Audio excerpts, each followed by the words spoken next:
taking, must be willing to burn his ships and cut all sources of retreat. Only by so doing can one be sure of maintaining that state of mind known as a burning desire to win, essential to success. The morning after the Great Chicago Fire, a group of merchants stood on State Street looking at the smoking remains of what had been their stores.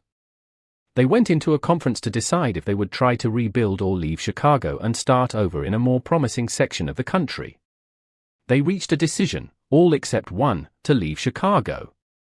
The merchant who decided to stay and rebuild pointed a finger at the remains of his store and said, "Gentlemen, on that very spot I will build the world's greatest store, no matter how many times it may burn down."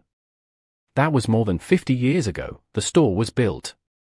It stands there today, a towering monument to the power of that state of mind known as a burning desire.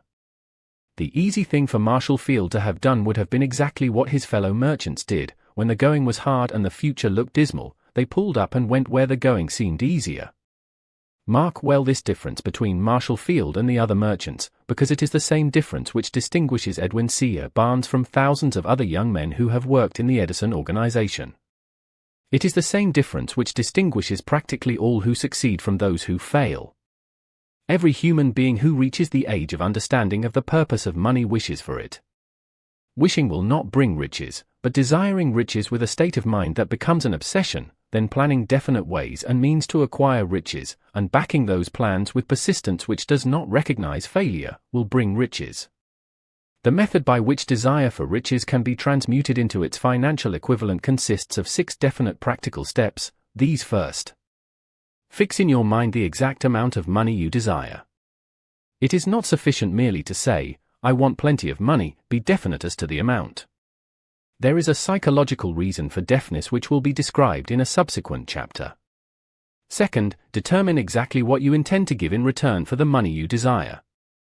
There is no such reality as something for nothing. Third, establish a definite date when you intend to possess the money you desire. Fourth, create a definite plan for carrying out your desire, and begin at once, whether you are ready or not, to put this plan into action. Fifth, write out a clear, concise statement of the amount of money you intend to acquire. Name the time limit for its acquisition. State what you intend to give in return for the money, and describe clearly the plan through which you intend to accumulate it. Sixth, read your written statement aloud.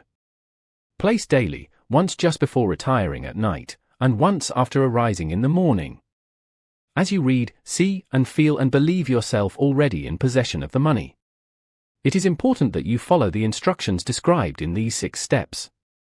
It is especially important that you observe and follow the instructions in the 6th paragraph. You may complain that it is impossible for you to see yourself in possession of money before you actually have it. Here is where a burning desire will come to your aid.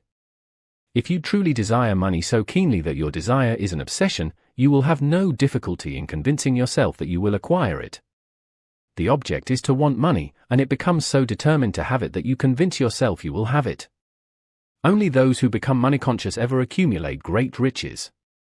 Any consciousness means that the mind has become so thoroughly saturated with the desire for money that one can see oneself already in possession of it.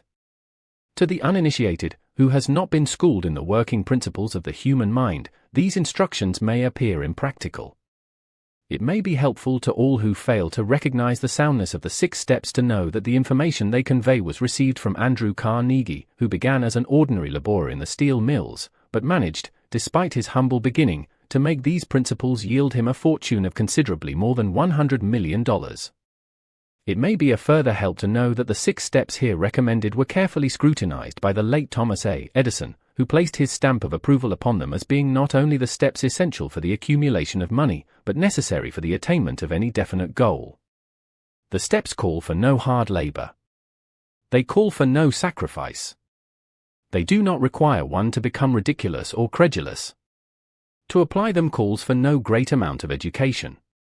But the successful application of these 6 steps does call for sufficient imagination to enable one to see and to understand that accumulation of money cannot be left to chance, good fortune, and luck. One must realize that all who have accumulated great fortunes first did a certain amount of dreaming, hoping, wishing, desiring, and planning before they acquired money. You may as well know, right here, that you can never have riches in great quantities unless you can work yourself into a white heat of desire for money, and actually believe you will possess it. You may as well know, also, that every great leader from the dawn of civilization down to the present was a dreamer. Christianity is the greatest potential power in the world today, because its founder was an intense dreamer who had the vision and the imagination to see realities in their mental and spiritual form before they had been transmuted into physical form. If you do not see great riches in your imagination, you will never see them in your bank balance. Never, in the history of America, has there been so great an opportunity for practical dreamers as now exists. The 6-year economic collapse has reduced all men substantially to the same level. A new race is about to be run. The stakes represent huge fortunes which will be accumulated within the next 10 years.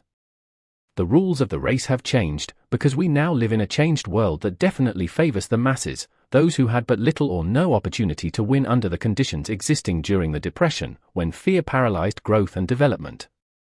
We who are in this race for riches should be encouraged to know that this changed world in which we live is demanding new ideas, new ways of doing things, new leaders, new inventions, new methods of teaching, new methods of marketing, new books, new literature, new features for the radio, new ideas for moving pictures. Back of all this demand for new and better things, there is one quality which one must possess to win, and that is definiteness of purpose. The knowledge of what one wants and a burning desire to possess it. The business depression marked the death of one age and the birth of another. This changed world requires practical dreamers who can and will put their dreams into action. The practical dreamers have always been and always will be the pattern makers of civilization. We who desire to accumulate riches should remember the real leaders of the world always have been men who harnessed and put into practical use the intangible, unseen forces of unborn opportunity, and have converted those forces or impulses of thought into skyscrapers, cities, factories, airplanes, automobiles, and every form of convenience that makes life more pleasant. And in open mind are practical necessities of the dreamer of today. Those who are afraid of new ideas are doomed before they start. Never has there been a time more favorable to pioneers than the present. True, there is no wild and woolly West to be conquered as in the days of the covered wagon. But there is a vast business, financial, and industrial world to be remolded and redirected along new and better lines. In planning to acquire your share of the riches, let no one influence you to score in the dreamer. To win the big stakes in this changed world, you must catch the spirit of the great pioneers of the past, whose dreams have given to civilization all that it has of value, the spirit which serves as the lifeblood of our own country, your opportunity and mine to develop and market our talents. Let us not forget, Columbus dreamed of an unknown world, staked his life on the existence of such a world, and discovered it. Copernicus, the great astronomer, dreamed of a multiplicity of war.